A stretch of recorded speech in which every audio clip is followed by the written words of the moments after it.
Praise the lord. Welcome to daily promise. అనుదిన వాగ్దానానికి మీ అందరికీ ఆహ్వానం.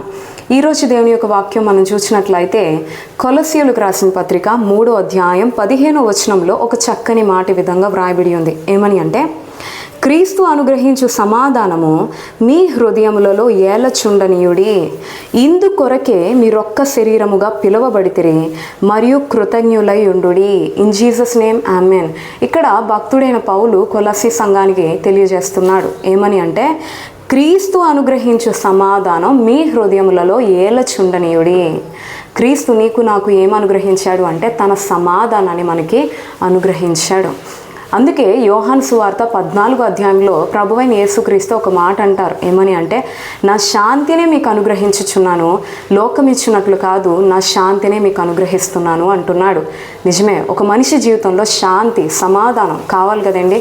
ఈ లోకంలో నువ్వు ఏది సంపాదించగలవేమో, ఏదైనా కొనుక్కోగలవేమో, కానీ శాంతి సమాధానం మాత్రం ఈ లోకంలో ఎక్కడ నువ్వు కొనుక్కోవడానికి ఎంత ప్రయాసపడినా అది బహు కష్టం.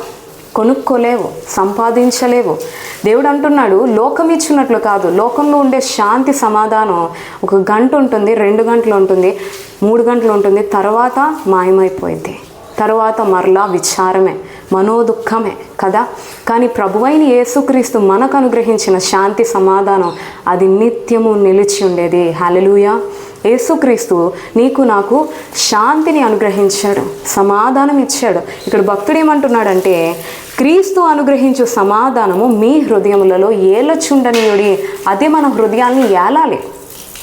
దేవుడు నీకు ఇచ్చిన సమాధానం నీ హృదయంలో ఏలుతుందా? దేవుడు నీకు ఇచ్చిన సమాధానం శాంతిని నువ్వు ఏలేలా చేస్తున్నావా, లేకపోతే కోల్పోతున్నావా?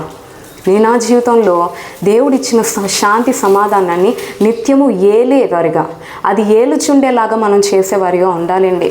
ఎందుకంటే మనలో మంచి ఉంటే, దేవుని స్వభావంతో మనం నింపబడితే, దేవుని మనస్తత్వంతో మనం నింపబడితే మన జీవితంలో శాంతి సమాధానం నిలిచి ఉంటే ఉంటుంది. కానీ మన జీవితంలో క్రీస్తు స్వభావం కాకుండా విరుద్ధమైన స్వభావం మనం ధరించితే ఖచ్చితంగా దేవుడిచ్చే శాంతి కోల్పోయేవారిగా ఉంటాం.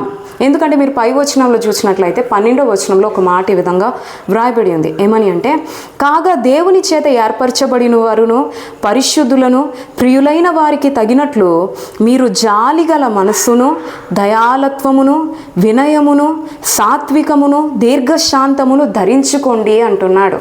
ఏంటంట, దేవుడు ఎవరినైతే ఏర్పరిచాడో, పరిశుద్ధులుగా ప్రియులుగా ఎవరినైతే చేశాడో వారికి తగినట్లు, అంటే పరిశుద్ధులకు ప్రియులకు దేవుడు ఏర్పరిచిన బిడ్డలకు తగినట్లు మనం వేటిని ధరించుకోవాలంట?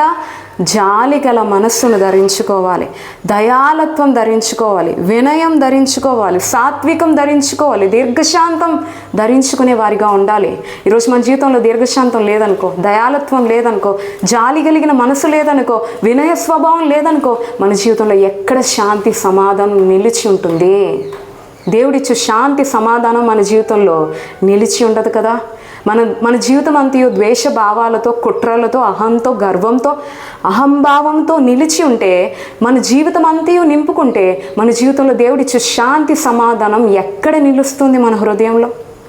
ఈరోజు నా జీవితంలో దేవుడు ఆశపడుతుంది ఏంటంటే, మనం జాలి కలిగిన మనసు కలిగి ఉండాలి, దయాలత్వం ధరించుకునే వారిగా ఉండాలి, వినయాన్ని ధరించుకునే వారిగా ఉండాలి, వివేకం కలిగి, దీర్ఘశాంతం కలిగి మనం ధరించుకున్నట్లయితే ప్రభువు ఇచ్చు శాంతే మన జీవితాన్ని ఏలుతుంది, దేవుడిచ్చు సమాధానమే మన జీవితంలో నిలిచి ఉంటుంది అన్న విషయాన్ని గుర్తించి దేవుడు ఇచ్చిన ఆ యొక్క గుణలక్షణాలు ధరించుకొని దేవుడిచ్చు శాంతి సమాధానాన్ని పొందుకొని నిత్యము సంతోషంగా సమాధానంగా బ్రతకడానికి ప్రయత్నిద్దాం.